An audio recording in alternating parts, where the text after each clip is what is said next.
Olá pessoal, boa noite, sejam todos muito bem-vindos à Criptoescola. Eu me chamo Frank Lima e hoje nós vamos ver o tema Avançando no Trading, tá?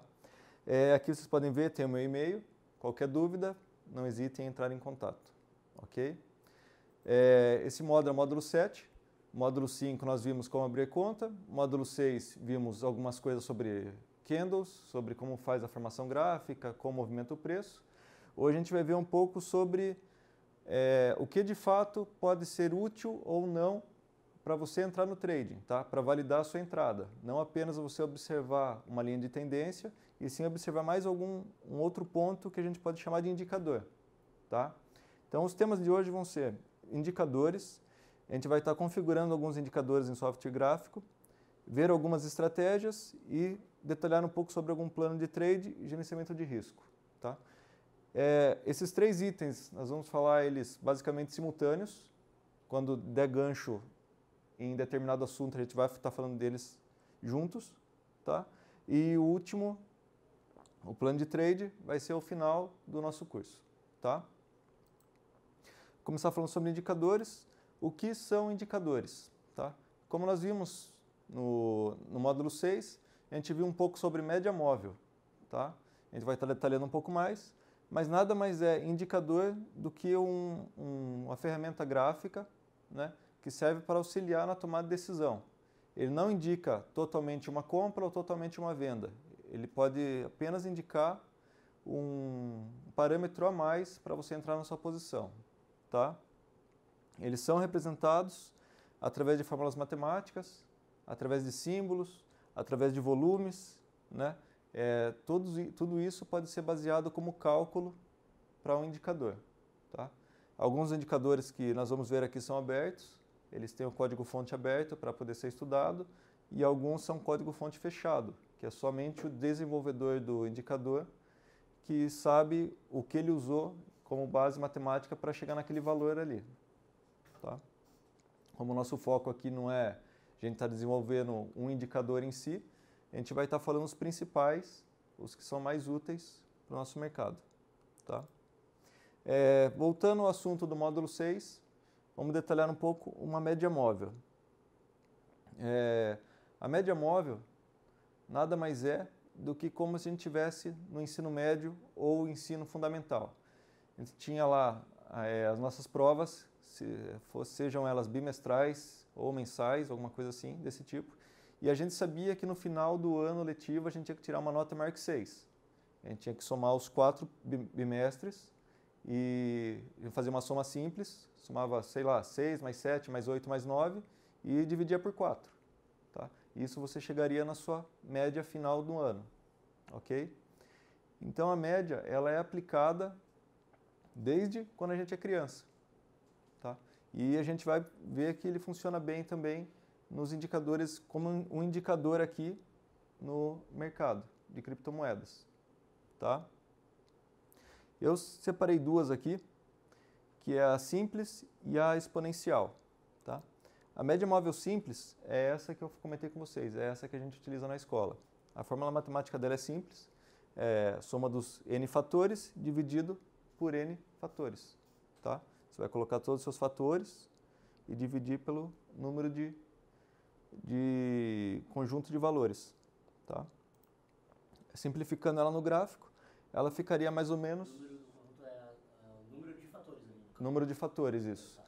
Nesse exemplo aqui no gráfico aqui, eu peguei um exemplo do BNB-BTC, gráfico de um dia. Essa linha fúcsia, né, essa linha roxa, ela é uma média móvel de 20 períodos, MA de 20.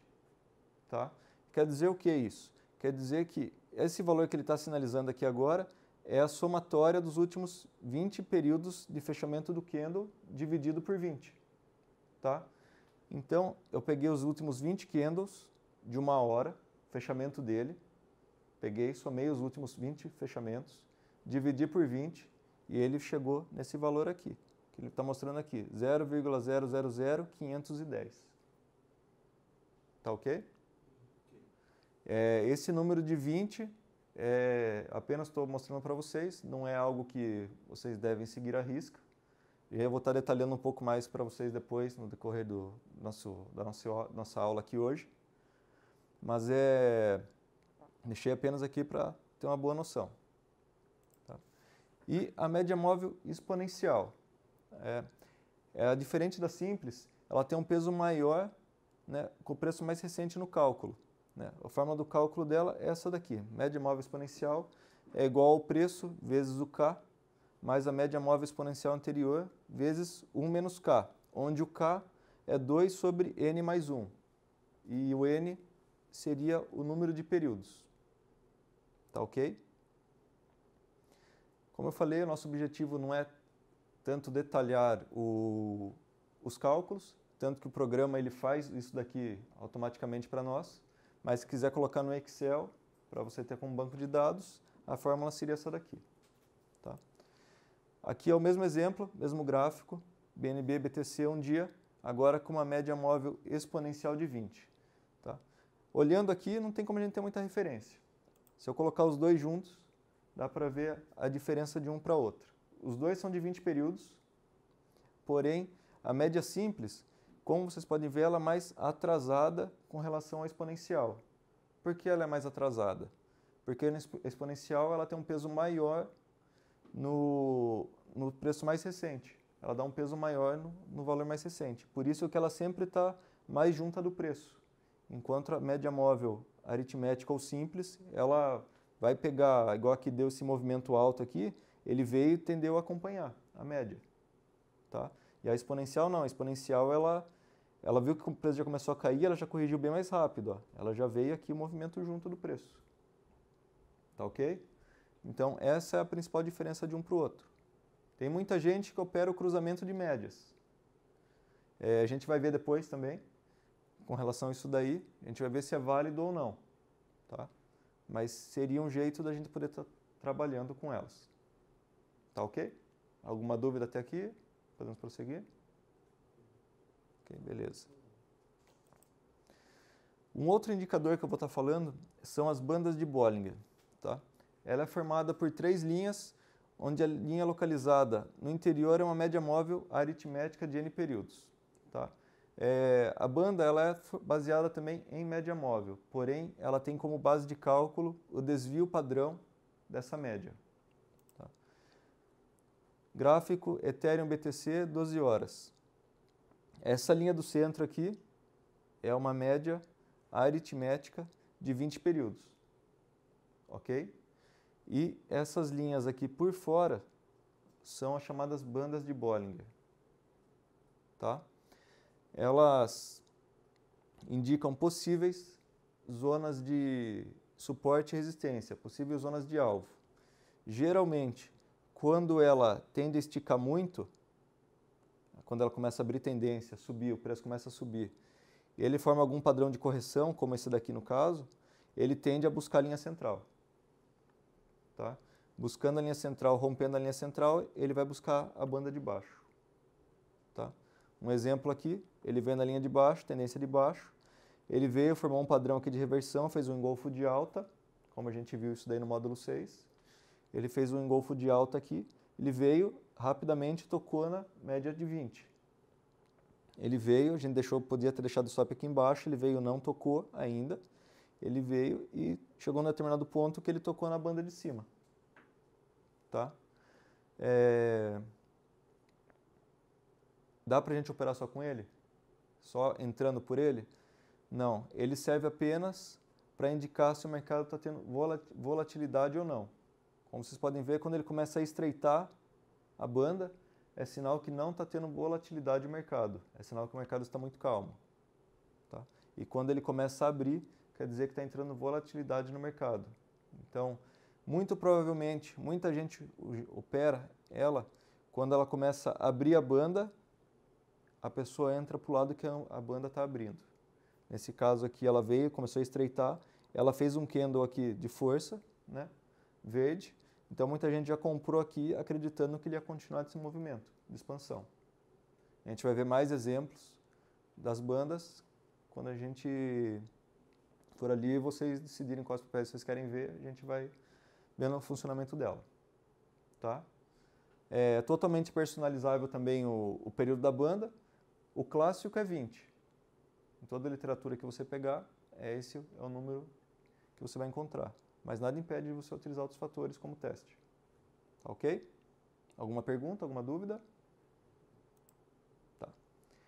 MACD. Convergência e divergência de médias móveis, né? Ou Moving Average, Convergence e Divergence, né? Ele foi criado na década de 60, porém, ele simplesmente, como indicador, para mim, ele é muito falho. Tá? O jeito que o Gerald Appel, ele aplicava isso. Tá? Ele é formado por 3 médias exponenciais, uma rápida, uma lenta e uma de sinal, que a gente fala. Não se preocupem em identificar, em calcular, que, como eu falei, o programa calcula tudo automático. Tá? Mas é uma média de 26, uma de 12 e o sinal é de 9 períodos. Tá? Graficamente falando, ele é esse cara aqui de baixo. Tá? Gráfico Ethereum BTC de um dia. Esse gráfico é de baixo aqui. Ah, tá, o gráfico todo de baixo. Isso. Tá? Ele tem essa linha aqui, essas 2 linhas e esse histograma aqui embaixo. Tá? A linha amarela é a subtração da média rápida para a média lenta. E a linha branca é a linha de sinal. Tá? Esse simples histograma aqui, ele sinaliza apenas o cruzamento. Quando uma cruza a outra, o histograma muda de verde para vermelho. Tá? Como eu falei, muita gente operava somente a convergência dele. O que é a convergência? Ele cruzou, comprou. Ele cruzou, vendeu. Cruzou, comprou, cruzou, vendeu. Tá? Como vocês podem ver nesse exemplo que eu dei, só apenas essa compra aqui, ela foi para frente.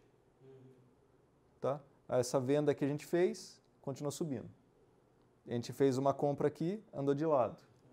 A gente fez uma venda aqui, caiu um pouquinho, mas nada muito significativo. Então, vocês podem ver que ele dá muito sinal falso. Ele não é um indicador para ser utilizado apenas como cruzamento. Tá? O jeito certo que eu utilizo, e que já vi em vários livros, é o quê? Você operar a divergência dele. O que seria a divergência? Gráfico Ethereum BTC também. O mercado está caindo, porém o MACD ele está o quê? Está subindo. Isso quer dizer o quê? Quer dizer que está entrando força compradora e o mercado está caindo no vazio. Como assim caindo no vazio? Ele está caindo sem ter gente para querer comprar. Ele está, vamos dizer assim, ninguém está interessado em comprar naquele nível de preço, tá? Ficar um jeito mais claro. Ninguém está interessado em comprar naquele nível de preço. Então, por isso que ele teve essa queda exagerada. Então, vocês podem ver que como não está tendo muita gente comprando junto, muita gente colocando ordem de compra, o MACD ele começa a diminuir. Ele não começa a aumentar igual foi esse movimento aqui. Ó. Esse movimento aqui foi o quê? Tinha muita gente vendendo, porém tinha gente comprando também junto. Então, foi tendo balanço até que a força vendedora foi maior e caiu forte. Tá? Nesse segundo momento, o quê? Ele fez um repique, que foi essa parte aqui, né? Parou aqui nesse verdinho, e ele começou a cair novamente. Ele veio e fez o quê? Uma nova mínima, porém aqui ele não fez nova mínima. Tá? Aqui o que ele fez? Ele fez um movimento de alta, ele fez um fundo ascendente, ele fez um fundo mais alto que o anterior. Tá? Então essa é a chamada divergência. Ele veio caindo e aqui o MACD estava subindo. Ok? Inversamente ali. Inversamente. Inversamente. Isso aí. Aqui é um outro exemplo. Ele veio subindo o preço, porém o MACD ele fez 2 topos. Ele continuou, ele não fez nova máxima. O preço foi subindo, subindo, subindo e o MACD continuou estabilizado. Tá? Então isso é o que? É um sinal que provavelmente o mercado ia dar uma corrigida forte aqui. Tá? Esse é um gráfico de 5 minutos, é um padrão de scalper, né? A gente pode entrar aqui, a gente verifica esse padrão, primeira oportunidade que dá de venda, a gente entra vendendo e já sai, já zera rápido já. Tá? Isso é mais, não é tanto para encarteirar, para fazer um hold, vamos dizer assim, para você seguir vários dias no trade. Esse cenário aqui que a gente vê, ele é mais para curto prazo, é mais para giro mesmo, é mais para tipo, eu entrei na frente do computador agora, vi um padrão, entrei e daqui 2, 3 horas eu já estou zerando minha posição. Tá? Pode ter casos que você vai ver num gráfico de tempo maior, vai ter. Porém, ele é mais assertivo no tempo menor. Tá ok? Alguma dúvida? Tá. Então, com relação ao MACD, convergência, ele dá muito sinal falso, a divergência é mais assertivo. Tá? Um outro indicador que a gente vai falar hoje é o IFR ou RSI. Depende da literatura, depende do site, depende do software que você utilizar, vai ser um desses dois nomes aqui. Nada mais é um índice de força que mede a atuação da oferta e demanda. Ele é utilizado para verificar os níveis de sobrecomprado ou sobrevendido. Tá? Como assim?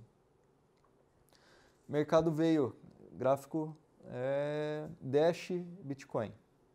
Tá? Mercado veio caindo e o FR nosso estava subindo, ele estava sinalizando que estava sobrecomprado. O que seria isso? Quer dizer que ele está com uma força excessiva de alta. Tem muita gente comprando e ele está meio que sem força já para continuar subindo. Tá?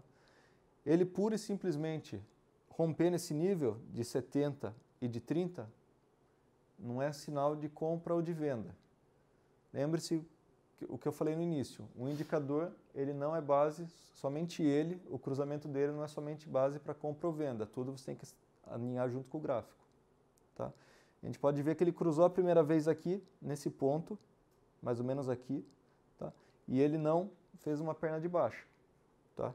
Ele veio, deu uma cruzada aqui de novo, ó, fez essa figura aqui, esse doji. Tá? Ele veio, fez mais um candle verde e de repente ele despencou. Tá? Então quer dizer o quê? A gente tem que esperar uma confirmação para poder entrar no nosso papel, se a gente for utilizar o IFR. Tá? Ele por default, né, ele é 14 períodos, mesma coisa, ele pega os últimos 14 candles e tem uma fórmula matemática que utiliza esse número de 14 para estar calculando essa linha aqui. Tá ok? O FR, então, a gente pode ter como base o quê? Atenção quando ele atingir os níveis de 70 e de 30. Atingiu o nível de 30, a gente fica ligado para observar uma compra. E apareceu o nível de 70, quando ele cruzar para cima de 70, a gente fica de olho para estar zerando nossas posições, para a gente estar vendendo. Tá ok? Como eu falei, não somente o cruzamento é um sinal de venda ou de compra, sim a confirmação no gráfico. Tá ok? Alguma dúvida? Vamos seguir. Beleza. Outro indicador, ADX ou DMI. Directional Moving Index ou índice de movimento direcional. Né? Ele é bom para rastrear início e fim de tendência. Nesse indicador a gente vai ver 3 linhas, que é a DI+, DI- e o ADX. Tá? DI+, DI- indica a alta ou a baixa no movimento e o ADX a força do movimento. Como assim? Vamos lá, essa linha de baixo novamente aqui, esse gráfico de baixo aqui. Gráfico BNB BTC, um dia.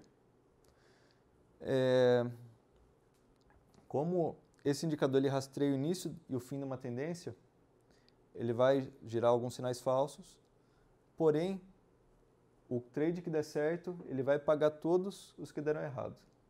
Tá? Ele é mais ou menos assim, o funcionamento dele é a leitura dele. Essa linha amarela e a linha roxa, linha amarela DI+, linha roxa DI-, igual está marcado aqui. Tá? E a linha branca é o nosso ADX.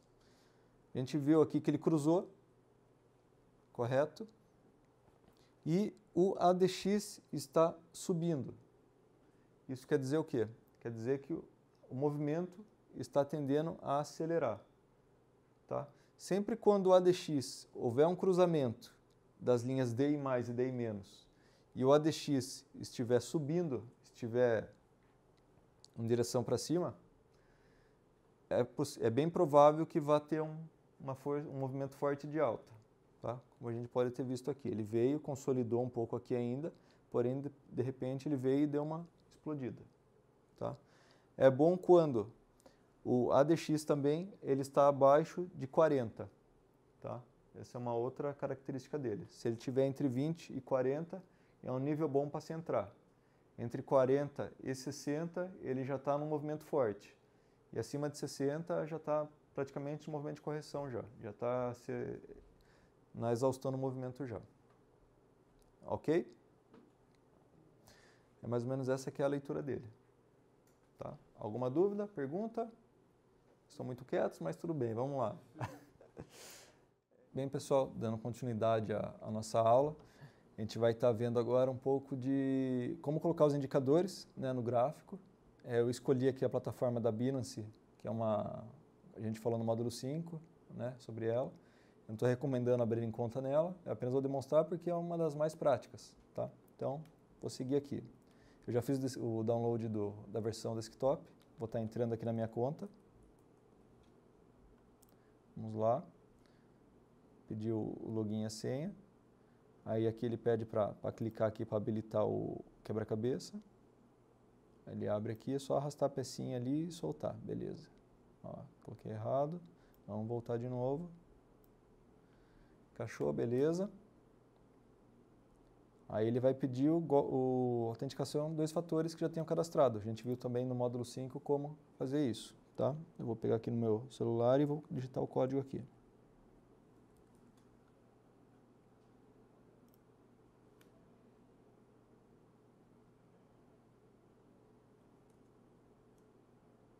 Foi.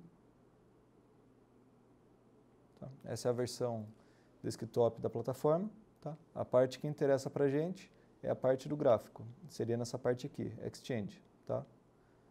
Vamos lá. Vou estar clicando aqui.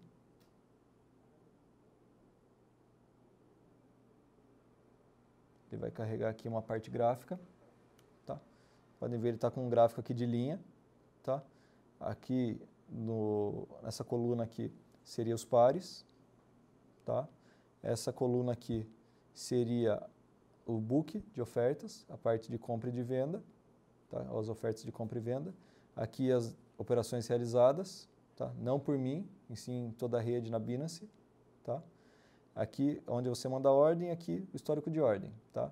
Nosso objetivo hoje é apenas detalhar a parte dos indicadores, tá? Então, essa parte aqui eu não vou usar, eu posso tirar fora.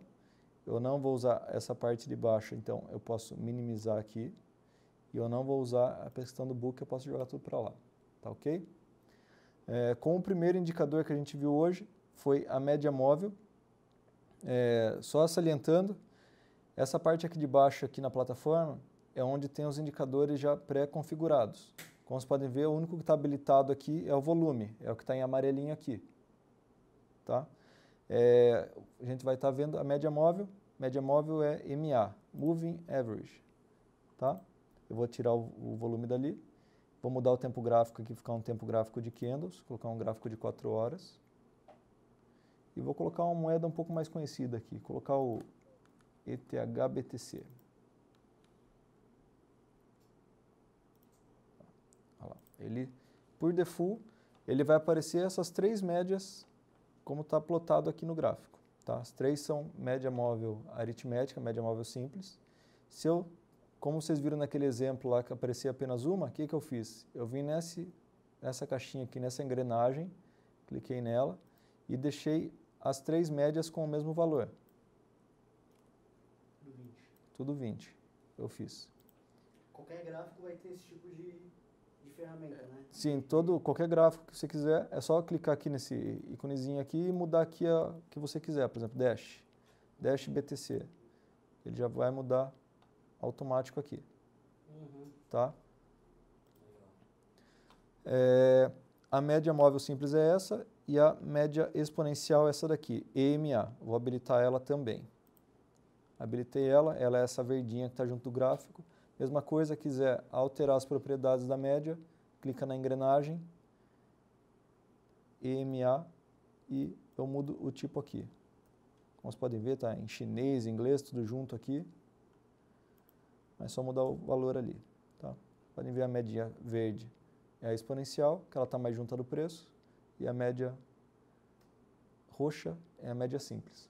Tá ok? Como eu comentei, tem algumas pessoas que operam cruzamento de médias. Tá? Um dos cruzamentos mais famosos, né, seria o cruzamento da média 9 com a de 20. Tá? Então, vamos aqui adicionar uma média móvel de 9 períodos e deixar a de 20. E vamos estar excluindo a média móvel exponencial. Deixa eu estar deletando ela aqui. Opa, apertei o botão errado aqui.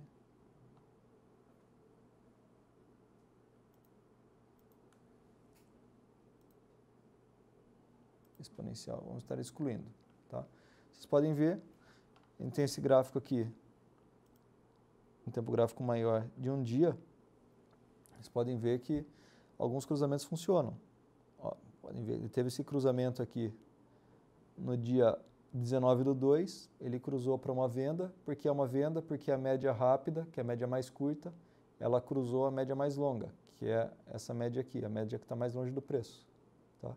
A média de 9 cruzou a média de 20 períodos. Tá? Então, aqui gerou uma oportunidade de venda.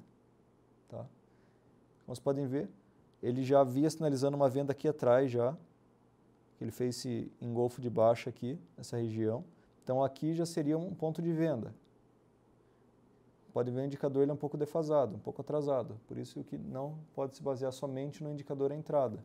Seria bom se estiver analisando junto o preço. Então, você poderia ter pego toda essa queda aqui até um próximo cruzamento, que foi nessa região aqui, no dia 16/4. Tá? Então, esse é um setup que dá para ser aplicado. Como eu falei, vai ter ativos que, algumas moedas, alguns pares que vai funcionar legal e tem outros já que não vai funcionar. E a gente pegar por exemplo, alguma cripto que não tenha tanta oscilação, você vai ver que ele dá muito sinal falso. Por exemplo, essa daqui que é a Tron com o BTC. Vocês podem ver que ele cruza muitas vezes, porém a assertividade é muito baixa. Então, esse setup aqui ele funciona com moedas que têm uma volatilidade maior. No caso, Ethereum, a Dash, Bitcoin Cash, moedas que têm um valor mais alto. Tá ok? O próximo, depois que a gente viu a média móvel, a gente viu as bandas de Bollinger. Ele está aqui sinalizado na plataforma como BOLL. Mesma coisa, se quiser mudar com uma configuração, só clicar na engrenagem, mudar aqui para 20, com 2, que é as duas bandas, desvio, e está aqui ela. Tá ok? Vocês podem ver, a gente comentou do afunilamento que ocorre quando ele começa a estreitar. A gente fala que está fechando a boca do jacaré. Tá? E quando a boca do jacaré começa a abrir, ele começa a dar algum movimento forte para o lado que ele está abrindo. Tá ok? Vamos lá, aqui é o último período. Vamos mudar a moeda aqui, pegar uma moeda que tem um histórico maior. Mesma coisa.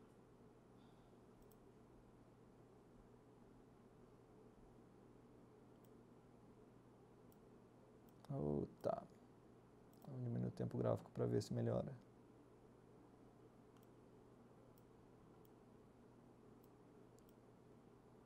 Aqui, ó. Essa parte aqui ficou legal. Essa parte aqui, você pode ver que formou uma consolidação legal. E ele chegou num determinado momento que ele abriu a boca, né? Ele abriu a banda. E aqui ele gerou um movimento de baixo. Tá? É um gráfico de 2 horas, é mais para um perfil scalper, né? Ele gerou uma oportunidade de venda, né? E depois ele logo já foi buscar a banda superior de novo. Lembra do conceito que a gente falou, naquela parte lá. Ele sai, toca a banda de baixo, objetivo média central, rompeu a média central, é muito provável que ele vai buscar a banda superior. Tá? E o inverso é verdadeiro. Saiu da banda superior, tocou a central, a partir do momento que ele fez um candle de força indicando que ele não respeitou essa banda central, ele vai buscar a banda inferior. Tá ok? Se vocês quiserem algum papel específico, é só falar também, pessoal. Não fiquem acanhados. Um outro indicador que a gente viu, fora a banda de Bollinger, é o RSI ou IFR. Nesse caso aqui está como RSI. Vamos aumentar aqui a janela. Vocês podem ver que por default ele já vem já com essa linha de 70 e com a linha de 30 aqui já sinalizada. Tá? Não sei se vocês conseguem ver aí, se está bem claro. O que é mesmo? Ele já vem como padrão, né? Ah, tá. Ele já vem padronizado, até com essa linha de 30 e de 70, né? A gente não consegue mudar ela já é automática já. Se a gente estivesse utilizando o TradingView, né, que é aquela outra plataforma que a gente viu no módulo 6, lá dá para ver que dá para a gente alterar alguns fatores a mais, alguns parâmetros a mais. Tá? Da Binance aqui é só os principais mesmo que ele habilita a mudança. Tá ok? Como a gente viu, apenas o toque acima de 70 ou abaixo de 30 não quer dizer que a gente vai sair comprando ou vendendo que nem louco. Né? A gente tem que ser mais prudente. A gente puder analisar a questão gráfica em si, todo o gráfico, seria melhor. Nesse ponto aqui mesmo, ele veio, pode ver que ele cruzou para baixo de 30, já nesse candle aqui vermelho. Porém, ó, ele continuou caindo, até que chegou num ponto que ele fez um engolfo de alta aqui. O que aconteceu? Aqui ele já estava sinalizando para nós que o mercado já estava sobrevendido. Ele já estava vindo uma tendência de baixa, já estava querendo uma atenção já para reverter para alta. Tá? É aquela história. Só por ele cruzar aqui eu vou comprar? Não. Vou esperar mais um pouco. Até que chegou um momento, ó, pode ver, ele já vem cruzando aqui já o 30, ó, que é esse valor aqui de 0,41,6 ali, 0,416. E ele veio caindo até o 0,39899. Até que ele fez esse engolfo de alta nesse candle aqui, ó. O candle verde aqui, pode ver que ele está incorporando todo o candle vermelho aqui, ó. Pode ver que ele já tinha saído da zona de 30 aqui já, né, do IFR, e ele veio e fez um movimento de alta. Mesma coisa, gráfico 2 horas, a gente está vendo um perfil mais scalper aqui. Tá? A gente vê no gráfico diário, a gente vai ver alguns outros cenários, ó. Mesma coisa. Ele chegou aqui, tocou no 30 aqui, mas ele fez aqui um padrão, fez um engolfo de alta aqui, tá? Ele não deu continuidade, tá? Que seria um stop. Pode ver que ficou bem consolidado aqui nessa região. Vamos pegar um outro exemplo aqui mais para trás aqui.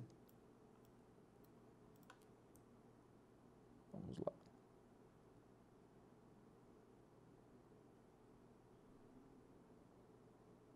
Uma outra parte que ele cruza a linha do 30 lá embaixo. Bem, na Binance aqui ele só aparece até o histórico, até o dia 27/10/2017. Não aparece mais que isso. Então, não dá para ver aqui um outro ponto que ele tocou para baixo de 30. Mas o cenário é esse. O cenário é esperar ele chegar na parte de 30 ou 70 e a gente começar a ficar de olho em algum padrão de candle aqui. Tá ok? Ele está com o padrão como default aqui também, RSI de 14. Tá? 14 períodos. Um outro que a gente viu foi o MACD ou MACD. Se quiserem falar, pronunciar. MACD que fala também? MACD, pode ser. MACD, MACD. Mesma coisa, ele vem com um padrão aqui como default já a configuração de médias 26/12 e o sinal como 9. Tá? Como vocês podem ver aqui, ó, ele cruzou várias vezes. Ó, podem ver pelo histograma aqui. Ó, verde, vermelho, verde, vermelho. Então imagine vocês, cada cruzada dessa você está comprando e vendendo. O que seria mais prudente? Você pegar uma divergência. Tá? Vamos ver se a gente acha uma divergência aqui no gráfico aqui.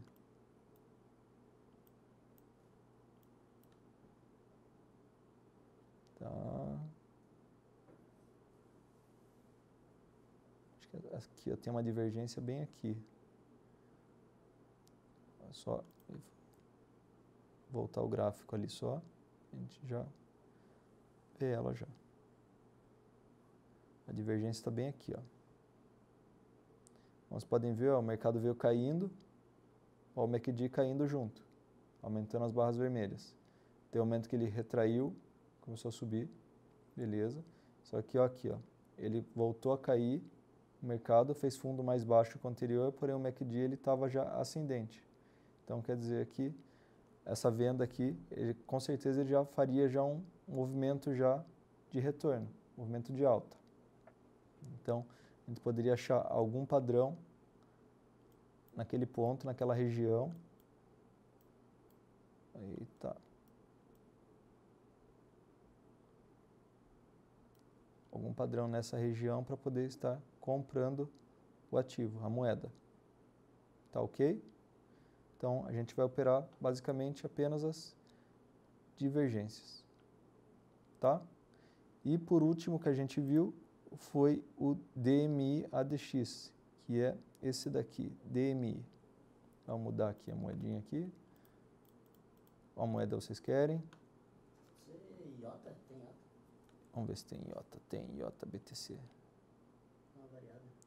Vamos ver aqui se aparece aqui. Meu Deus, quando o dólar tá ali, a IOTA deve estar quantos dólares? Uma IOTA está 0,0023 BTC. Em dólar ela estava custando 1,71. Está aqui em cima aqui, ó, a cotação aqui. 3 e pouco? 3 e pouco. Não é. Essa é a dica que fica, né, pessoal? Compra na alta e vende na baixa. Vende na baixa, é isso aí. Frisar bem isso daí. Ó, como a gente pode ver aqui, ó, ele fez um cruzamento aqui, ó, do ADX aqui. As linhas DI mais e DI menos, ó, é o amarelinho cruzando com a roxa aqui nesse ponto. E o ADX subindo. Ó, ele estava aqui entre um pouco para baixo do 20 ainda, tá? Porém, ó, ele já estava sinalizando já uma compra aqui já. Então, ó, um movimento bom que ele deu de alta aqui.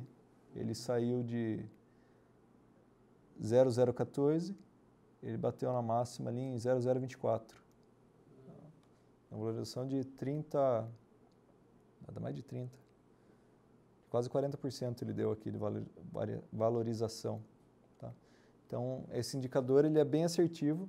Mesma coisa, só o cruzamento em si não é o sinal de compra, nem é o sinal de venda, mas ele serve de alerta para nós. Né? Coincidentemente, aqui ele já vinha já de uma consolidação.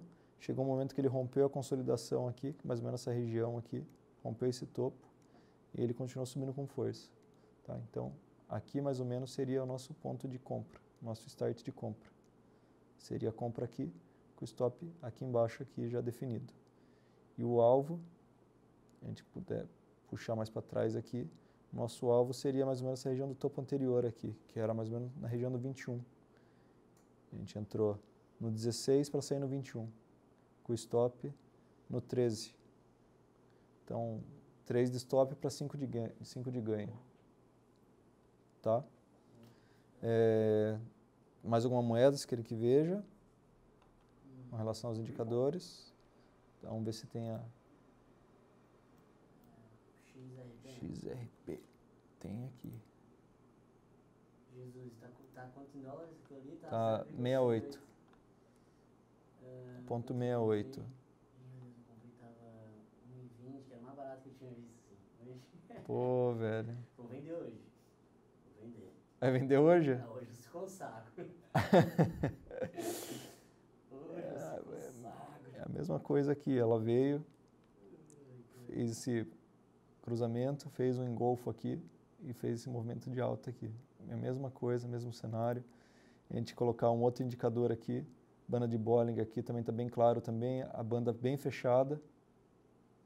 Guilherme, se tivesse visto essa aula antes, você poderia ter esperado esse ponto para comprar. Ele veio consolidando, a boca do jacaré fechada, banda fechada. Quando a banda abriu, quando a banda abriu, ele foi, deu uma alta legal aí, tá? Questão de indicadores e análise é com o tempo que você vai pegando esse filtro do olho, né? Você pode ver que você pode colocar vários ativos, trocando aqui vários, colocar vários indicadores e vai ter um que você vai se adaptar melhor que o outro, né? Uns são bem mais fáceis de visualizar, como a banda de Bollinger mesmo, ou apenas cruzamento de média, é bem mais simples de estar sinalizando do que uma convergência ou divergência no MACD, né? mas são assertivos, né? É questão de olhar, ele fez um movimento indicador, você olha para o candle, para análise técnica mesmo, e ali você define o seu ponto de entrada, saída e stop. Tá? Basicamente é isso que faz um trader, né? Seja ele de criptomoeda ou qualquer outra coisa, é isso que ele faz. Ele sempre vai buscar padrão, sempre o mercado vai se repetir e ele vai gerar oportunidades. Certo? Vocês querem mais alguma moeda? Eis que vem aí. Pode ser a Tron, né, que tu usava, né? A Tron, inclusive, TRX. criou a própria blockchain agora, eu vi há pouco tempo. A Tron está a 6 centavos de dólar. Meu Deus. Mas ó, pode ver, ó, você está a boca do jacaré nela, ó, ela veio, estreitou, chegou um momento que ela abriu a boca, foi embora. Tá? Lógico, analisar o gráfico passado é bem mais fácil, né? Mas a questão do ao vivo, você vê ele acontecendo na hora, é tempo de tela mesmo. Você tem que estar acompanhando e ver. Isso que eu acho foda, né? Porque, tipo, no gráfico assim, até eu consigo também ler, mas ele, né, fez isso, curva de tendência e tal. Mas aí na hora do ao vivo que é complicado, o bicho pega. Então, é questão de hábito, é. Você tem que chegar e ter isso daqui como uma alternativa de entrada, né? Se você for entrar, igual eu falei, se for entrar por indicador, todo dia você separa seus 10, 20 minutinhos e traça. Chega e traça. Referências, né? Entendeu? Nas últimas aulas, inclusive, ver tanto pelos candles quanto pelo... Sim. Igual se a gente analisar esse gráfico da Tron aqui, por exemplo. Tá? Um dos problemas da Binance aqui é que ele não tem ferramenta para traçar. Tá? Eu vou só dar um... Cadê? Aqui, funcionou. Vou sinalizar aqui só. Tá? Essa ferramentinha aqui. Ó, vocês podem ver, ó, ele tem aqui essa linha de suporte aqui embaixo, tá? Aqui é o gráfico que a gente está vendo de hoje, tá? Podem ver que ele está num ponto de compra. Aqui é o suportão aqui embaixo, aqui. Como ele respeitou aqui, e ele está vindo testar aqui de novo, tá? Então, o que a gente pode tirar como observação daqui? A gente poderia estar fazendo uma compra de risco aqui nessa região, tá? Com o stop bem curtinho. Tá? Esperando o quê? Que ele faça o mesmo movimento que ele fez aqui passado. Tá? Dá para a gente prever que ele vai subir? Não dá. Mas para isso que a gente tem que ter o gerenciamento de risco. A gente vai comprar no risco aqui, ou comprar no toque da banda aqui embaixo, aqui, seria um ponto bom também para compra, e tentar sair no centro aqui ou na banda superior. Tá? No toque da banda ali, beleza, mas como é que tu vai adivinhar que ele não vai ter uma resistência ali, aí... Que ele não pode descer na... Que ele não vai tocar na banda?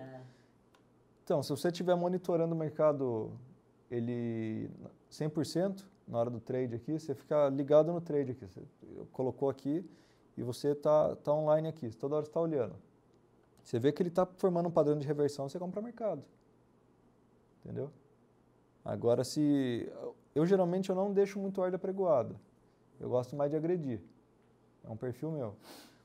Eu costumo ver um padrão formando, eu vejo que ele está finalizando, eu vou e agrido. Eu costumo trabalhar desse jeito. Eu costumo trabalhar mais com o perfil mais de agredir, entendeu? Não sou tanto passivo de ficar muito esperando ele vir tocar para comprar. Eu trabalho mais desse jeito.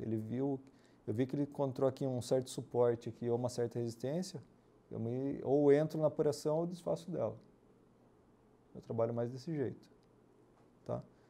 Aí a gente for analisar um pouco mais a fundo aqui a Tron, né?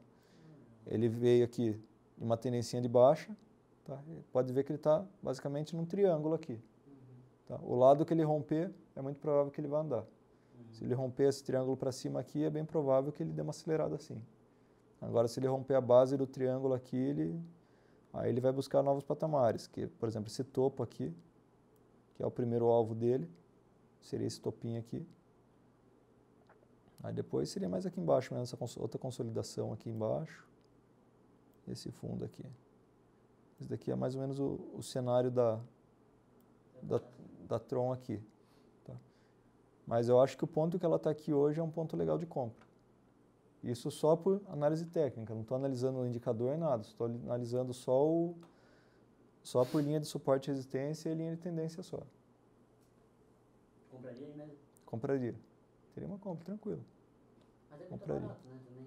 Sim, aqui ela está 78, 00078.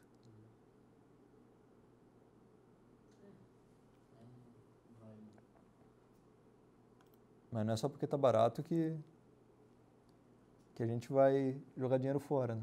Com certeza, né? Mas que a pessoa, né, mas a pessoa sempre investe mais também quando está barato, né? Então... Mas esse ali seria um ponto legal de compra, sim. Tá? Alguma outra a gente já vê aqui. EOS? EOS, 14 dólares. A EOS aqui, ó. Ela está bem está consolidada, ó. Ela tá vindo da boca de jacaré aqui, pode ver, ó. Ela meio que abriu, né? Mas abriu e não teve continuidade. Ela está de ladão ainda, ela está bem travado o papel. Mesma coisa, vamos dar um print aqui para ficar mais fácil para a gente poder traçar. Esse daqui é o gráfico da EOS, né? E fundamento aqui da análise técnica do papel. Ela fez a banda de jacaré aqui, a banda de Bollinger aqui, né? Ela está fechada, está vendo uma congestão, está bem lateralizado. Tá? Chegou num ponto que ele resolveu abrir, porém não teve força ainda para continuar o movimento. Mas se a gente pegar do fundo anterior aqui e tocando no outro fundo, já dá para a gente ver que ele está fazendo fundo ascendente. Fundo ascendente e topo ascendente também. Tá ok? Então aqui caracteriza uma tendência de alta. Então o toque nessa linha vermelha aqui, que foi uma linha que eu tracei agora, né, tocando nesse fundo e nesse fundo aqui, ele projeta mais ou menos um alvo em 1800. Tá? Então esse 1800 seria um ponto de compra. Tá? E onde seria um ponto de venda, de stop, de alvo? O ponto de alvo seria no topo anterior aqui, nessa região aqui dos 22.500. Tá? E o stop deixaria ele bem curtinho aqui, ó, nessa casa aqui, ó, na região dos 16.500. Ficaria meu stop mais ou menos por aqui. Eu não esperaria ele cair até aqui embaixo. Sim. Que aqui embaixo seria outro ponto de compra. Então é preferível o quê? Eu comprar aqui com o alvo aqui, se ele der errado, eu já corto aqui já. Tá? Chegou aqui, eu compro de novo. Tá?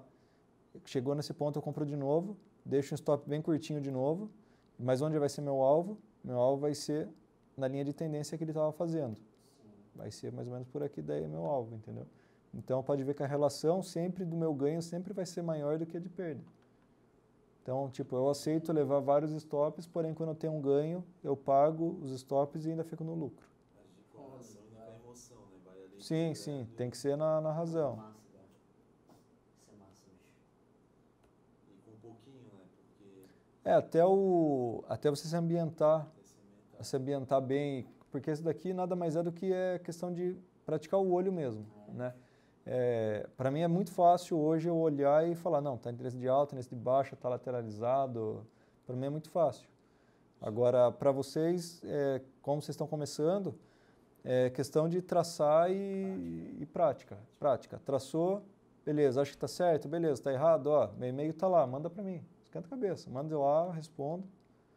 E a gente vai se alinhando com relação a isso daí. Não é um bicho de 7 cabeças, não é questão de... O cara tem que ser um gênio para entender, longe disso. Não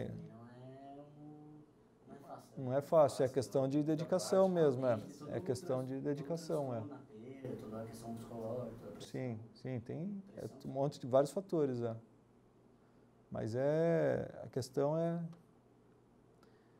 que é isso daí, chega num modo que você fica no automático. Tanto que você vê isso todo dia, isso é a importância do plano de trade, é você seguir ele, né? É você chegar e tá padronizado, executar o padrão. O padrão o que é? Traçar todo dia a linha de suporte e resistência. Então todo dia eu vou traçar isso daí, né? E até que vai chegar uma hora que vai ficar no automático e estão todo mundo fera aí. Mas sempre assim, se aderindo e se moldando o mercado, como falou de robô e tal, então tem tudo isso, tu vai evoluindo, vai aprendendo. Sim. O mercado em si, seja ele de criptomoeda, qualquer outra coisa, ele é um constante aprendizado, né? Todo dia você vai ver um cenário diferente, porém igual, vamos dizer assim. Por que diferente? Porque todo dia o mercado ou ele sobe ou ele cai. Então ele é diferente do dia anterior, tá? Ele sempre vai estar num preço diferente, tá? E ele é ao mesmo tempo igual, porque o padrão que ele faz geralmente repete o passado, tá? Ele fez esse movimento de alta, muito provável que ele vá repetir esse movimento de alta. Assim como ele fez esse movimento de baixa, ele vai fazer esse movimento de baixa, tá? Entendeu? É isso que pega. O mercado é muito padrão. Acaba é você saber quantificar, né? Saber o momento certo do qual o padrão que vai ser feito. O mercado é estatística. Estatística.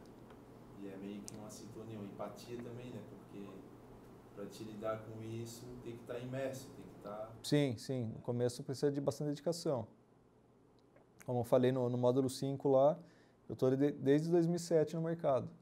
Então, teve época que eu fiquei mais largado, teve época que eu fiquei bem mais fissurado do que eu sou hoje, mas sempre tive em contato. Eu nunca deixei de lado, né? Nunca larguei totalmente, né? Sempre fui procurando me atualizar e, pelo menos todo dia, eu fazia a mesma coisa. Mesmo até no momento da carreira, né? Que bem junto, na época que eu casei, que eu fiquei sem capital, né? Aí, na época que eu casei, eu fiquei sem capital, aí eu cheguei e fiquei sem operar na conta real, né? Eu fiquei só na conta simulação, só continuava operando, entendeu? Isso porque é questão de festa, viagem, né, coisa e tal, comprando a casa, né? Aí aconteceu isso daí, entendeu? Mas desde de lá, né, teve essa parte que eu fiquei sem ficar no real, mesmo assim eu não larguei do mercado, entendeu? Eu continuava estudando ainda, entendeu? Naquela época não tinha criptomoeda, então não tinha como brincar com pouco, né? Caça com um gato. Então. É a melhor forma para se atualizar e ficar informado, e seja aqui, sim, nacional, internacional. Sim, sempre ficar fazendo alguma coisinha. Tendo a informação, né? Buscando a informação. Sim, sim. Alguém tem mais alguma moeda, queira analisar alguma coisa, alguma dúvida sobre a plataforma em si, indicador, alguma coisa? Não, tudo ok. Não, tranquilo. Tá. Então, a gente vai ver agora um pouco sobre gerenciamento de risco e plano de trade. Bem, pessoal, continuando, vamos falar um pouco sobre o plano de trade e o gerenciamento de risco, tá? O que seria um plano de trade e gerenciamento de risco? Vamos lá, o mouse quis dar uma enganada aqui, mas não foi dessa vez. Um plano de trade, tá? É um conjunto de regras e diretrizes que tem como objetivo guiar e direcionar o operacional. O que seria isso? Seria aquele seu livro de cabeceira de cama. Toda operação que você for fazer, um checklist, né? Toda operação que você for fazer, você vai olhar para esse plano e vai identificar, ó, eu só vou operar quando ele fizer esse padrão. Tá no meu plano de trade? Tá, beleza, então estou habilitado para operar. Tá? Basicamente, ele vai ser a sua razão da verdade. Ele vai falar, não, pode entrar, ou não, não entre. Tá? Isso é algo muito pessoal, isso é algo que vai encaixar de pessoa para pessoa. Tem pessoa que gosta de usar indicador, vocês vão ver aqui. Vai ter gente que não vai gostar de usar indicador, vai ter gente que vai operar apenas o preço. Vai ter gente que não vai olhar nada, vai olhar apenas o fundamento da moeda e vai estar comprando ou vendendo ela, não vai olhar o preço, nada, entendeu? Então, esse que você vai fazer. Mas é o quê? O plano de trade é importante porque ele vai definir a sua forma de atuação, tá? O seu tempo. Como assim? Eu tradando, o que eu faço? Eu separo 2 vezes no dia, a hora do almoço, e geralmente umas 10, 11 horas da noite, eu olho as criptomoedas. Tá? Então, nesse tempo, nesse intervalo, eu me desconecto do mundo, desconecto de tudo e preparo só para ver isso.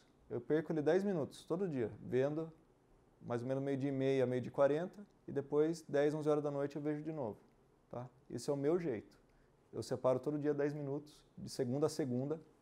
Só quando eu estou viajando e não tem internet que não tem como. Porém, se eu tiver com internet, tiver com um computador ou celular, alguma coisa, eu vou parar para estar olhando para poder ver se tem alguma moeda boa para compra ou se eu tenho que se desfazer de alguma posição. Tá? Então, isso já está lá escrito no meu plano de trade. Tá? Definir se utilizará somente ou tudo, né, que a gente está falando aqui no decorrer desse curso, tá? Como eu falei, tem gente que vai se adaptar mais a candlesticks, outros a indicadores, alguns a notícias e alguns a fundamentos, tá? Então, deixe isso escrito no seu plano também. Para quê? É importante você seguir seu plano, para você não se sabotar. Porque às vezes você pode entrar numa operação, uma moeda, você entra nela pelo fundamento dela, você fala, não, tá moeda é o fundamento dela, eu vou acreditar, acredito no projeto e vou levar ela até o fim da minha vida, tá? E ela começa a cair, você começa a entrar em desespero. Entendeu? Você chega naquele momento de desespero, você fala, nossa, vou perder tudo que eu investi, vou zerar, entendeu? Então você está se sabotando. Se você entrou por fundamento, então acredite na empresa. Agora, se você entrar por algum padrão gráfico, como a gente viu, você vai ter seu stop certinho ali. Se bater seu stop, você vai zerar, sem dor na consciência. Agora, se você não seguir seu plano, o que vai acontecer? O seu stop vai estar ali embaixo, você vai falar, não, ela vai só cair ali e vai voltar a subir. Você vai tirar seu stop dali. E é onde você vai se ferrar, porque o mercado pode continuar caindo, o mercado não tem chão, ele pode chegar até zero, sendo que você estava com o stop ali. Então, o mais importante do plano de trade é isso, é você ler, reler, decorar e seguir o que está escrito, tá? E não ser mão de alface. Procurar não ser mão de alface, né? Procurar não ser mão de alface. Se você, o que eu ia falar aqui, né? Definir entrada, stop e os alvos, né? Os stops são os limites de perda, tá? Stop loss, tá? O limite de perda. E os alvos. Muita gente trabalha com alvo. Tem gente que quer carregar até, comprou aqui e vai carregando até onde quiser. Mas tem muita gente que, eu mesmo opero muito por candle, né? Por candle indicador. Então eu faço muita entrada com alvo. Eu sempre entro numa posição e sei onde eu vou sair já. Eu não tenho muito esse negócio de remorso de tipo, passou daquele valor, continua subindo e ficar com dor no coração. Eu não tenho muito disso hoje porque eu já me disciplinei a isso, a trabalhar com entrada certa, definida, stop definido e alvo definido. Já é traumatizado também, né?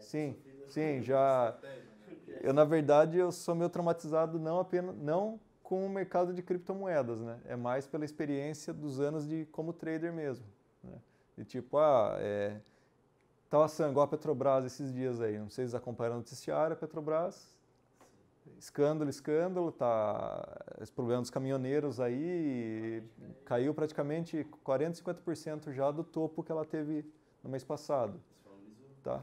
E muita gente que entrou nela acreditando na empresa, hoje eu não sei se está acreditando tanto.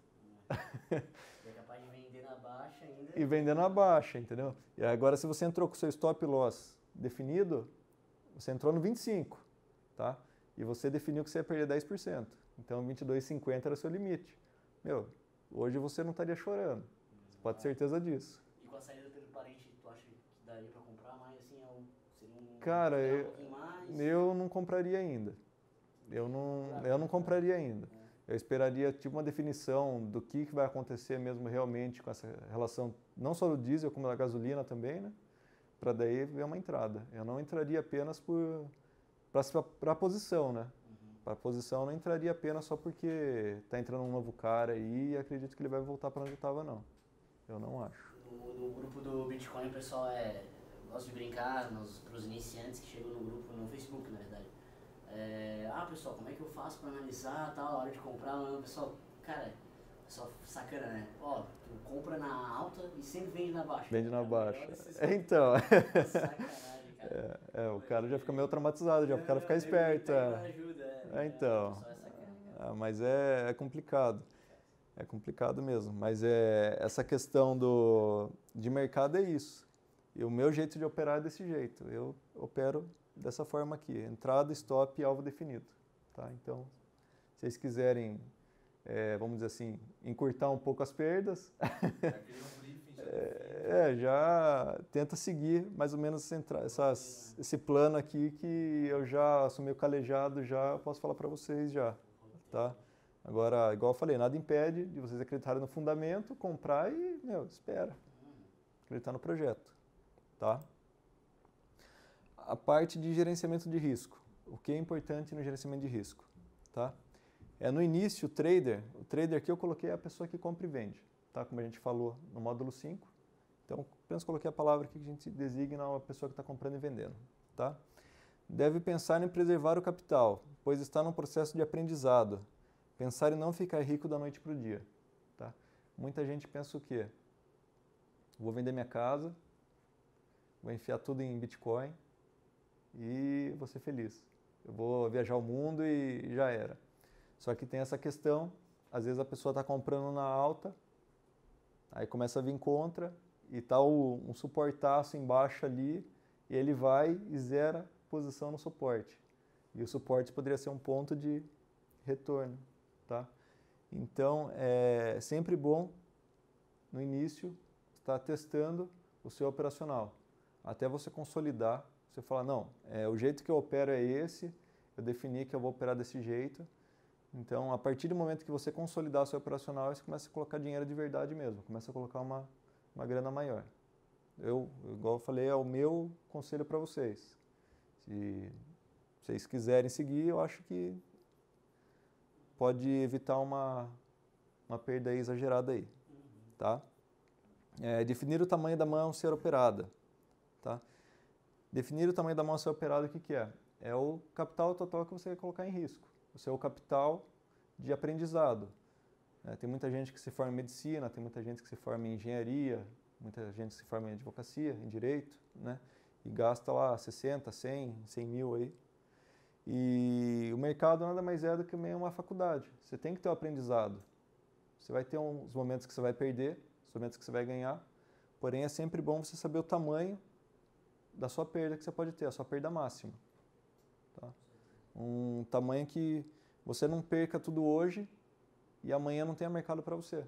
Você tem que ter uma coisa em mente, gerenciamento de risco, que é o quê? O mercado tem todo dia. Todo dia vai ser negociado criptomoeda. Então, se hoje deu errado, amanhã é um novo dia e bola para frente. Tá? Uma outra coisa importante é o quê? Definir as criptos a serem operadas. Tá? Vocês vão ver que vai ter particularidades de uma moeda para outra, diferentes particularidades. Tem moeda que respeita bem a análise técnica, tem moeda que respeita bem indicador. Então, vai de você fazer um filtro e saber quais ativos você vai operar. Tá? Separar o valor a ser investido, a mesma coisa, definir o tamanho da mão.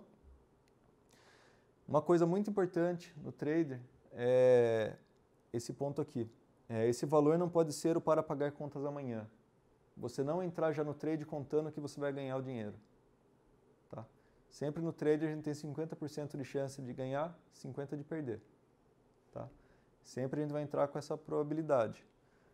Porém, o trade, mais do que a questão técnica, né, do trade, é a parte psicológica.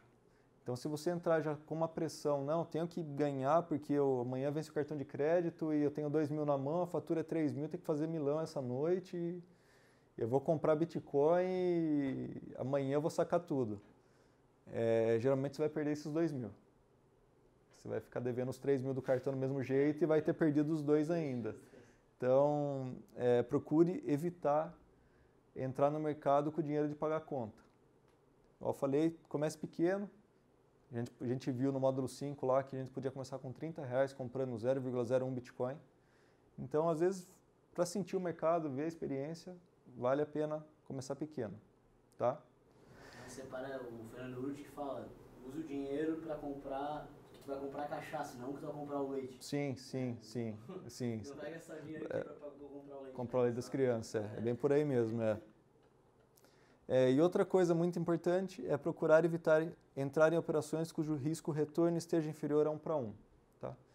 Se você entrar por alguma análise gráfica, como falei, você vai ter o seu alvo definido e seu risco definido.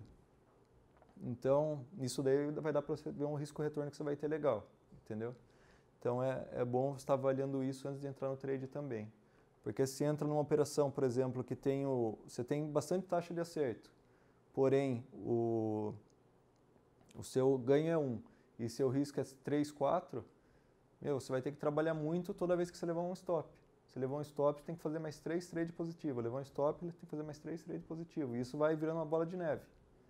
Então, é preferível você ter perdas pequenas, né? Você pode ter várias perdas pequenas seguidas, porém quando você acertar, você tem um alvo grande.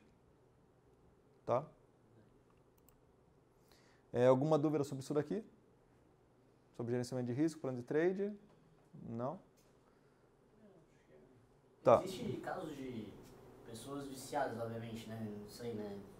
Existe vício, né? Sim. Como existe em bingo, também existe. Sim. Sim. Existe um exercício mental que a pessoa possa fazer? Uma coisa... Cara, isso eu acho que é muito do psicológico, muito psicológico da pessoa mesmo. Tem gente que nasceu para isso, que já é mais fria, age mais com a razão do que com a emoção. E tem gente que vai agir muito com a emoção mesmo. Cara, a gente for ver no YouTube, a gente vê muita coisa sobre meditação. Vou falar para você, tinha um cara que eu seguia, que ele falava muito sobre meditação. Acho que até você já ouviu, já que é o Goff. Já. Tá, ele fala bastante sobre isso, né? Sobre ele tinha lá os rituais dele lá e não sei o quê, alta performance. E tipo, algumas coisas que eu vi dele eu peguei para mim, tá? Não 100% de tudo que eu já ouvi, tá? Mas algumas coisas dele eu achei interessante e peguei para mim, tá? Para focar, mais para focar, entendeu? Mas essa questão tipo do trade mesmo, de você saber diferenciar a razão da emoção, eu acho que é mais a experiência mesmo.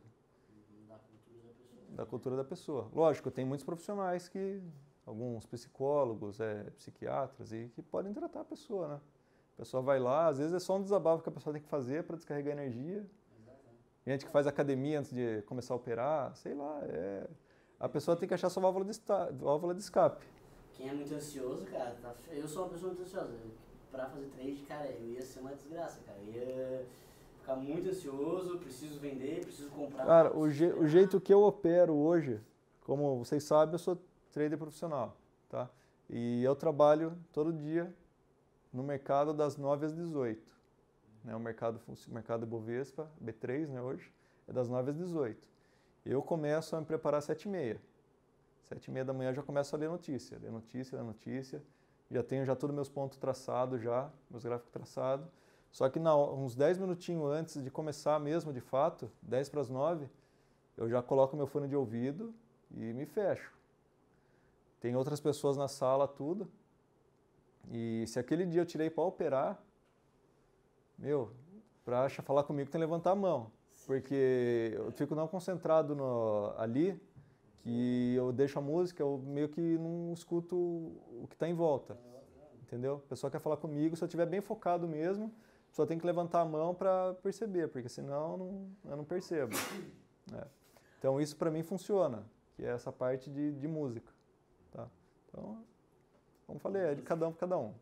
Tá? Uma última coisa que eu quero deixar para vocês aqui é uma historinha, tá? Acho que vocês já ouviram já, mas apenas para encorajar um pouco. Tá? Alguém tem mais alguma dúvida? Então, Frank, em relação a horários de trading, tem um horário que tu acha aproveitoso, boa noite, tem uns caras que são mais pertinho, querem... Tá, vamos dizer assim, o grande mercado hoje é na Ásia, tá? Então, o fuso é o contrário do nosso, né? Então, geralmente vai ser de madrugada, de noite para madrugada, que vai ser o horário de maior negociação, os maiores volumes estão lá, tá? Então coincide mais ou menos esse horário aí, você pega das 9 da noite, 9, 10 da noite e sai tocando até o outro dia, 7, 8 horas da manhã. Pega um pouco do mercado da Europa, né? Estados Unidos tem um pouco de movimento, o Brasil tem um pouco, mas eu acho que o grande movimento mesmo está na madrugada. Então nas corretoras internacionais, obviamente, né? Sim. As nacionais não tem, então teria que ser no horário... tranquilo, não é comercial, mas daí se você quiser, se você quiser fazer mais day trade, pegar uma oportunidade legal, eu acho que é bom você começar a monitorar à noite, tá? Você olha à noite e ali você entra com uma posição, entendeu? Se você pegar de dia, provavelmente você vai perder todo o movimento já. E há menos oscilação, obviamente, na moeda e no valor, porque à noite, porque fora do horário comercial, tá todo mundo dormindo, menos transações, quer dizer menos oscilações, certo? Então, durante o dia, sim. durante o dia... Sim. Não, eu digo, durante o dia tem mais transação. Não, durante o dia tem menos transações, porque como eu falei, o grande mercado hoje está na Ásia. Desculpa, as corretoras brasileiras. Desculpa. Tá, as corretoras brasileiras sim. Chances de... Obviamente o mercado brasileiro é muito escasso, né? Bem menor, obviamente, né? Sim. Não é inexpressivo, não dá pra dizer que é inexpressivo, mas é ligeiramente menor que o Bem menor, mercado, e sim, né? sim. Mas se for para ter um horário, então, em que a volatilidade da moeda é maior, tanto no mercado brasileiro quanto no mercado internacional, é no horário comercial onde Tá, pode aí estar seria bem de manhãzinha, entendeu? Que daí você pega o final da Ásia ainda, pega bem o finalzinho da Ásia, começa o BR, pega ó, meio que final da Europa e já pessoas nos Estados Unidos querendo começar, entendeu? Aí você pega bem de manhãzinha mesmo, entendeu? Eu acho que se você quiser acordar, tipo, umas 7 horas da manhã, 7, 8 horas, eu acho que ainda dá um game legal ainda. Tá? Legal. Daria um game ainda. Mas se você conseguir montar alguma posição de noite, olhando a partir das 8, 9 horas da noite, eu acho que seria mais interessante. Você tipo, igual eu faço. Eu pego uma rotina que é 10, 11 horas da noite e olhar o gráfico. Então eu sei que esse dia, esse horário, eu vou olhar, se houver uma oportunidade eu vou comprar ou vou vender. Então, é mais ou menos esse horário já que eu já tenho como base já para montar a posição. Muitas vezes eu levo stop porque eu entro no movimento mais forte. Mas quando eu pego uma alta, também pego uma alta boa. E aquela perguntinha básica lá que eu tinha comentado, o bot, né? Como é que Os robô, tá. Como é que eu faço para... Tá, robô é complicado. O robô, ele tá programado ali para ser o primeiro da fila de qualquer jeito. Tá? Você vai piorar o lote seu, piorar o lote o que é? É você abaixar a sua oferta. Baixar ou subir, né? Depende da ponta que você está. Se estiver comprando, você vai subir a oferta. Se estiver vendendo, você vai baixar. Tá? E o robô sempre, como ele é um algoritmo, né? Ele sempre vai estar na sua frente. A única coisa que você pode fazer nele, se você trabalhar com volume pequeno, é bater mercado. Se você trabalhar com volume pequeno, você bate mercado, você perde um pouco ali, mas você executa a ordem. Você não fica naquela de tipo, eu vou esperar consumir toda a ordem dele para consumir a minha.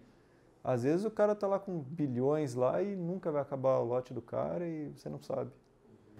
Entendeu? Eu já teve caso, por exemplo, de eu estar querendo preciso sacar dinheiro. Eu mal tenho dinheiro em conta bancária e tal, tudo que eu saco só em Bitcoin. E eu precisava sacar urgentemente dinheiro para pagar a conta no dia seguinte. Assim. Daí eu não conseguia simplesmente vender, porque tinha um bot que ficava na sua frente, né? Na minha frente. Sim. Então o jeito é vender mercado. Vender mercado. Vender mercado, infelizmente é o que é. Se você perder, lógico, depende da quantia que você o seu capital ali, né? O seu lote, né? Mas, sei lá, às vezes vale a pena você executar logo sua operação e sair fora logo do que ficar na torcida. Tá? Um exemplo disso o mercado nacional é isso. Tem muito robô, você fica na espera do robô desligar ou querer tomar a frente dele, mas só você bater no mercado mesmo, deixa alguns reais na mesa e já era. E uma pergunta quanto ao robô. Essas pessoas que estão usando esse robô, né, obviamente, elas têm pretensão de ganhar dinheiro, senão não estariam usando. Sim. Elas estão utilizando o robô para tornar mais eficiente as transações dela. Sim. Como é que eu vou ficar lutando com o robô e vai chegar uma hora que esse robô vai reduzir tanto o valor do lote, né, como está falando, que essa pessoa que está programando o robô não está, na verdade, perdendo dinheiro? Na verdade, você pode ver que a maioria das moedas tem um spread. Tem um spread grande entre o valor de compra e o valor de venda. Tá? O spread é a diferença entre os valores. Tá? Vai chegar uma hora que é o limite dela. Sempre vai ter o limite dela, que ela vai ter o valor. Não, a partir desse valor aqui eu não vou baixar mais. Tá? Aí pode ser, só que para você souber esse valor aí que... Então tem um stop loss que o robô Sim, ele tem um valor que, tipo, tem muitos robôs, igual, posso falar com mais propriedade do mercado brasileiro, tá? Tem muitos robôs que ele piora o lote só 10 centavos. Acima de 10 centavos ele não piora mais. Entendeu? Aí se você quiser mais que 10, você coloca lá a sua ordem e alguém vai e se executa. E não seria legal ter um robô só para quando tu for ligar quando tu for dormir, por exemplo? Tu vai dormir, não sai mais operar, tu bota um stop loss no robôzinho, o robôzinho vai chegar no máximo 10 centavos de diminuição do lote e vende, deu? E aliás, não é mesmo qualquer trader, por exemplo, tu que é um trader profissional, eu quero talvez me tornar um trader profissional, não seria legal todo mundo ter um robôzinho pelo menos só para fazer isso quando tu tá dormindo? Então, o problema de você ter um robô, você tem que saber programar ele tanto para entrar quanto para sair. Né? É isso que é o X, né? Tem muito robô que é baseado só em indicador, tem robô que é baseado só em preço, que tipo, chegou a partir de $6.000 o Bitcoin, eu começo a comprar. A cada $100 que ele vai baixando, eu vou comprando uma quantidade, entendeu? Então, vai do perfil de cada um ter um robô. Tá? Não é o mesmo robô que é o meu perfil, vai ser o seu. Lógico que seria interessante todo mundo ter um robô. Sim. Eu acho que seria legal, entendeu? Tu não teria interesse em ter um Não, robô? eu não fui atrás. Para criptomoeda, não. Criptomoeda, não. Se fosse acessível? Cara, se fosse mais claro, né, a transparente assim, e tivesse uma legislação mais forte por trás, tipo, que amparasse, sei lá, de uma exchange lá fora, lá, sumir com o dinheiro, por exemplo. Igual a gente tem aqui no Brasil hoje. No Brasil a gente tem o FGC, né, que é o Fundo Garantidor. Até 250 mil, se você tiver na corretora, se ela quebrar ou falir, o FGC paga você. Agora lá fora eu já não tenho tanta respaldo quanto a isso. Se eu quiser aportar uma grana forte lá, quem me garante que se a corretora fechar as portas eu vou receber? Mas a corretora de tradicional, né? Não de Bitcoin. Bitcoin não tem FGC. Cara, eu acho que... Não, de corretora tradicional, isso. Tradicional. Tá, mas tu diz, por exemplo, se tivesse uma legislação sobre robôs, existe? Não sobre robôs, sobre as exchanges, tá? E tipo sobre ataque, né? Infelizmente pode ter ataque, né? Você deixa lá na exchange lá alguma moeda sua lá que é um valor significativo, tem um ataque, leva e aí você não tem pra quem se chorar, entendeu? É isso que é o problema. Mas pensando num cenário não catastrófico, né? De roubo, de saque, de hackeamento de corretoras, em que Se fosse um mercado como o nacional hoje, com certeza eu colocaria.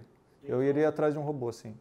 Mas tu não pede mercado nacional, só em Bitfinex, então é só em internacional, então por isso não tem robô aí? Sim. Não, o mercado nacional que eu digo é B3. Tá, B3. B3, tá. E pra criptomoeda? Se fosse um mercado como a B3, porém de criptomoeda, tá, eu teria sim um robô, com as mesmas garantias, entendeu? Se fosse um regulado, isso. Aí com certeza teria robô sim. Se um país viesse a regular as corretoras, como eu acho que tem, não, na Alemanha ainda não. Acho que nenhum país regular. Acho que ainda não, né? Ainda não. Tu iria daí fazer na Bitfinex? Cara, aí encoraja você ter um robô sim. Encoraja, porque robô, tanto que a gente já comentou, eu não sei se eu comentei no curso aqui ou não, foi a questão do Forex, né, que é um mercado, começa domingo 6 horas da tarde, né, tarde e noite, e fecha só a sexta-feira. Então ele fica às 24 horas durante todos os dias rodando. Tá? Então para esse mercado eu já fui atrás de robô, porque ele é um mercado que não desliga. Então eu já fui atrás já gostei de alguns, já me decepcionei com outros, né? Hoje eu opero só na mão, eu não opero mais por robô, com ele, tá? Até o robô que eu utilizava antes era pago, eu pagava ele mensalmente, tá? Mas pelo volume que eu girava não compensava. Tem algum tipo não tem nenhuma regulação no mercado tradicional B3 para robô? Eu lembro que eu tinha lido em algum lugar que existia uma certa restrição que a B3 impunha sobre o uso dessas máquinas. Cara, você não pode... O que a B3 não aceita, na verdade, muita gente faz, mas não pode. Inflar o book. O que seria inflar o book? Exato. Você quer comprar, você quer que suba a ação. Você começa a encher com ordem alta embaixo, com lote alto embaixo, e na hora que alguém vai vender para você, você cancela. Entendeu? Isso é inflar. Então, teoricamente, isso não pode no Brasil. Eu falei, teoricamente, né? Se você olhar durante o dia, você vê algumas corretoras fazendo isso. Não sei se é pessoa física ou jurídica, mas a gente consegue ver. E aconteceu, inclusive, com uma corretora brasileira de bitcoins fazer isso. Fazer isso daí. A Bitvalor lançou um comunicado excluindo uma corretora da sua página, que a Bitvalor só vai passar os valores dos bitcoins. Sim, das exchanges brasileiras, E eles tiraram uma corretora que eu, mesmo se eu lembrasse, eu não ia falar o nome, obviamente. Sim. Do site. Por causa disso. Spoofing, né? O nome disso daí é spoofing. Exatamente. Era isso que eu tava lembrando, que tinha uma... Então, o mercado de criptomoedas, ele meio que se autorregula mesmo, né? Tu vê, a Bitvalor, que não é regulada, não deve nada a ninguém, não precisa ter nenhum tipo de... Sim. contas a ninguém, porque não é regulada, afinal, teoricamente. Ela mesmo assim, ela presta contas pro consumidor, o consumidor tem o poder de fiscalização e ela quer mostrar serviço. Então ela excluiu a corretora da página dela porque tava cometendo esse tipo Tava de fazendo ato, isso daí. fazendo esse tipo de ato aí. No É mercado. complicado. É É complicado. complicado. Mas enfim. E tem robô pra isso, velho. Tem robô pra tudo, mano. Exato. Pra ganhar, pra perder, tem robô que é só pra isso mesmo, só pra fazer spoofing, botar linha na fogueira, tem pra tudo. Né, cara? Mas e a B3 tem como identificar esse tipo de... quem tá Eu acho que usando tem, um sim. endereço até homebrew, IP? Eu acho que tem, velho. Acho que tem como IP, sim, porque porque toda ordem que você manda sai de alguma corretora, né? Sai de algum IP, esse IP vai pra corretora, né? É a corretora que coloca a ordem lá. Então a corretora sabe. Sabe quem foi? Dá pra rastrear. Boa. Até teve um cara pela B3 mesmo que foi multado isso daí, mais de 1 milhão. Não sei se foi 1 mil ou 1 bi, agora não lembro. Era um gestor aí. Ele fazia muito disso daí. Ele fazia muito. Foi multado agora, no começo do ano. Até se você pesquisar CVM, multa trader aí, você acha. Smurf, vai estar lá? Spoofing. Eu não vou falar o nome do trader também, porque preservar o cara, mas teve um cara do mercado brasileiro que foi multado por causa disso. Ele fazia esse gestor que fazia esse tipo de movimento no mercado. Ele induzia, né? Você olhava para o book e você via, pô, tem um cara querendo comprar ali, né? Não sei o que, eu vou comprar na frente dele. Que é esse lance aí de você querer entrar na frente do robô, entendeu? Você piorar o lote seu. Então muita gente foi lesada por causa disso, porque daí o que ele fazia? Ele já estava comprado lá embaixo, tá? E ele vinha e jogava essa ordem grande para cima do preço dele mesmo, tá? Só para manipular o mercado, só para o mercado continuar subindo. Para induzir o quê? A pressão compradora está muito forte, eu vou continuar comprando. Então o que acontecia? A pessoa física normal ia e começava a entrar na frente do cara. Comprar. Aí de repente o bicho colocava uma ordem pequena lá, chegava num ponto e começava a desovar as ordens dele, aí tinha um teto lá que para ele era o valor que não podia passar. Aí ele fazia o inverso, ele tirava tudo que estava aqui e jogava em cima. Aí ferrava, velho. Aí tipo, o mercado caía tudo de novo, aí ele ia, comprava aos poucos, o preço chegava num ponto, inflava de novo embaixo. O cara só ganhava nisso daí, só na manipulação. E tipo, um cara que opera com um capital razoável, o cara vai comprando de baixo ali, compra 20 mil ações, ganha 20 centavos ali, já dá 4 pau. Imagina o cara faz esse mesmo movimento 10 vezes no dia. Mas no mercado tradicional seria mais complicado que em criptomoedas, me fale se eu estiver errado, porque tu não tem como comprar perfeitamente fracionado, né? Porque tem algumas ações que tu pode comprar só a unidade e o valor é deveras alto, né, em algumas empresas. E criptomoedas, por outro lado, tu consegue comprar totalmente fracionado, 0,001, 0,0... Tá, Tu consegue ter muito mais escala para poder ficar fazendo esse tipo de mudança de lote, né? Tá, vamos dizer assim, a B3, né, as ações, tem o mercado à vista, né, e o fracionário, tá, que a gente fala. À vista é o lote padrão, de 100 em 100. E o fracionário vai depender de quem quiser colocar para vender a fração lá. Então você pode ver que o de padrão, geralmente é tudo preenchido o book, tanto de compra quanto de venda. E o fracionário tem uns buracos. Por quê? Porque não é todo mundo que opera fracionário. Fracionário, inclusive, deve comprar menos de uma ação? Não, você compra no mínimo uma. Então só que o lote é 100. O lote padrão é 100. Então, tipo, por exemplo, uma ação da Petro hoje. A ação da Petro hoje está R$16, vai. O suporte está R$16. Então, com R$16 você consegue comprar uma ação. Só que para você comprar um lote, são 1.600. Então, sei lá, eu tenho 50 na carteira, no banco lá, na corretora, eu vou comprar 3 ações da Petro. Se eu achar alguém que queira vender 3 ações da Petro, para mim num valor, eu posso comprar. Entendi. Entendeu? Entendi, mas mesmo assim tu consegue fracionar muito mais criptomoedas, entende? Porque, tipo, tu pode fracionar não, sim, de acordo com como é que fala? A cesta, o lote? O lote. Ali na criptomoeda não, tu consegue fracionar menos de uma sim. Menos de uma unidade. Menos de uma unidade, Tu age infinito quase, praticamente. Tu consegue fazer... Né, desde 0 a 1, a 1 a 2, a 2 a 3, né? Sim, é tudo fracionário. Então, pô, é muito mais complicado de tu controlar a pessoa de querer mudar lote, enfim. Sim, é bem mais difícil. Sem contar que a liquidez é bem maior também, né? Exatamente. Também. Então, independente, mesmo se você queira manipular, eu acho que é meio difícil porque pela quantidade de gente operando. Então, eu acho meio difícil você querer manipular. Tem que ser um fundo muito grande para manipular, mano. Tem que ser alguém que está operando com bilhões aí para conseguir manipular. Lógico, uma moeda alta, uma moeda forte, né? Pegar essas moedas baratinhas aí Só pra especular. aí o cara faz o bump lá e começa a entrar volume grande, todo mundo começa a entrar atrás dele, ele desova lá em cima daí, em cima dos outros daí. Não, perfeito então. Beleza? É isso aí. Mais alguma pergunta? Nada. Não? Beleza. Então, só para finalizar essa parte, eu vou contar para vocês uma historinha, tá? Acho que algum de vocês já deve ter ouvido já, mas vou contar para vocês, tá?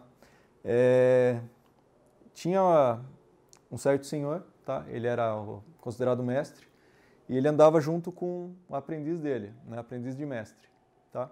E em determinado momento durante a viagem dele, ele estava já com fome, com sede já, e ele viu de longe uma casinha, né? Ele chegou para o aprendiz dele e falou, vamos naquela casinha lá, vamos pedir lá um prato de comida, uma água lá, vamos ver se nos servem, né? Vamos lá. Aí foram eles caminhando lá, e de longe eles avistaram uma casinha bem pequenininha, uma casinha bem simples, bem humilde, com um pai de família, né? Estava ali o trabalhador ali, né? E tudo maltrapilho, tudo mal vestido, e junto dele a esposa, mais 3 filhos ali brincando ali, tá? E ele chegou na humildade, né? Ele viu ali o dono da casa, perguntou, desculpa me incomodar, né? Poderia arrumar uma água, um prato de comida, a gente está fazendo uma viagem longa, estamos exaustos, poderiam passar a noite por aqui, né?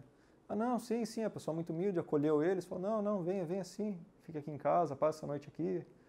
E tiveram a tarde, o fim da tarde, a noite ali, e ele só observando os manias e os costumes da família, né? O que eles faziam, conversaram, e em determinado momento da conversa ele perguntou o que ele fazia, o mestre perguntou para esse senhor o que ele fazia para sobreviver, né? Se ele tinha alguma atividade, né? Se ele trabalhava, alguma coisa. E ele falou, tá vendo aquela vaquinha ali fora, né?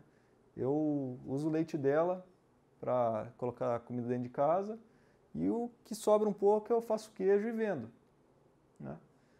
Legal, né? Aí continuaram conversando e morreu o assunto. Chegou no outro dia, se despediram, foram embora, agradeceram e o mestre com o seu aprendiz na caminhada chegou e o mestre falou para o aprendiz, vá lá e mate aquela vaca. Empurra aquela vaca do senhor lá, barranco abaixo. Aí o aprendiz, meio sem jeito, falou, não entendi, mestre, o que o senhor quer que eu faça? Por que vai fazer uma crueldade dessa, né, com a família, é o único sustento deles? Não, apenas vá lá, você é meu aprendiz, eu quero que você vá lá e empurre aquela vaca barranco abaixo. Tá? E com dor no coração, o aprendiz foi lá, empurrou a vaquinha, e seguir viagem.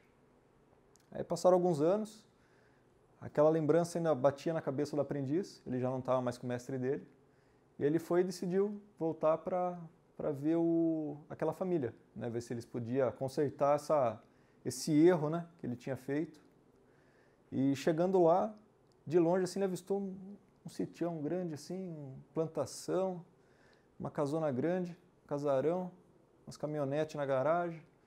Aí ele chegou, viu de longe assim, o senhor já avistou o aprendiz assim, deu com a mão, falou, vem aqui, né? E o aprendiz meio sem jeito foi lá e chegou e conversou, o que aconteceu, né? Fez alguma outra coisa? Pensei que você fez da vida, né? Ganhando a Mega Sena, alguma coisa assim, né? Ele falou, então, rapaz, acredita que no dia que vocês forem embora, minha vaquinha morreu, minha vaquinha caiu no precipício e eu fiquei meio sem chão, fiquei desolado, né? Só que eu não me dei por vencido, né? Eu fui e peguei os restos da vaquinha, a carne que tinha, uma parte eu consumi, outra parte eu vendi o couro, né? E decidi comprar algumas sementes, comecei a plantar e comecei a ver algumas qualidades que eu tinha, que eu e minha família tínhamos e não sabia, que era explorado, né? E a gente começou a ganhar dinheiro com isso, com plantação, ganhava uma coisinha aqui, vendia, comprava outra e assim foi indo, né? E o pessoal ficou contente, né, que estava tudo em ordem, né? E fim da história, né? Agora, a moral de tudo isso não se contentem apenas com a vaquinha de vocês, né? O que seria a vaquinha? Eu tenho minha fonte de renda, eu tenho meu salário ali e para mim tá bom hoje R$2.000, tá? Mas você não sabe o dia de amanhã. Então, sempre tentem ver outras oportunidades, a vida com outras oportunidades, né? Todo dia você pode ter uma oportunidade diferente.